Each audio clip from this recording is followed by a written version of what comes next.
వివాహ బంధం శ్రీకృష్ణుడు చెప్పిన సలహాలివి. వివాహ బంధం, దాంపత్యం, బంధుత్వం గురించి భగవద్గీతలో కృష్ణుడు కొన్ని సలహాలు, సూచనలు చెప్పినట్లు పండితులు చెబుతుంటారు. వాటిలో కొన్ని ఇవి. మన బాధ్యతలు మనం నిర్వహించాలి. భాగస్వామి నుంచి ప్రతిఫలం ఆశించకూడదు. ఆశించిన దానికి అనుగుణంగా జరగకపోతే బంధం బీటలు వారుతుంది.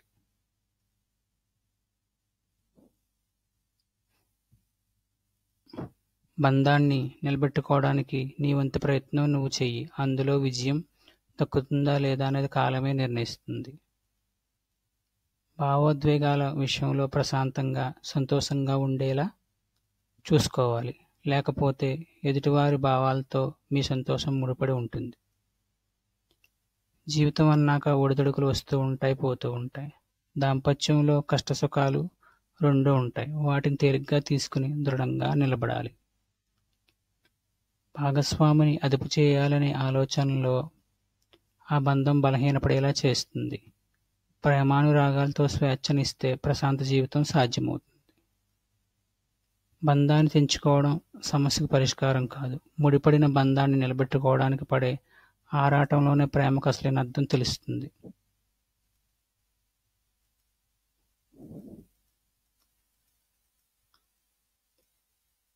హరే కృష్ణ. వివాహ బంధం, దాంపత్యం, బంధుత్వం గురించి భగవద్గీతలో శ్రీకృష్ణుడు ఎలా సలహాలు, సూచనలు చెప్పినట్లు పండితులు చెబుతుంటారు. వాటిలో కొన్ని. మన బాధ్యతలు మనం నిర్వర్తించాలి. భాగస్వామి నుంచి ప్రతిఫలం ఆశించకూడదు. ఆశించిన దానికి అనుగుణంగా జరగకపోతే బంధం బీటలు వారుతుంది.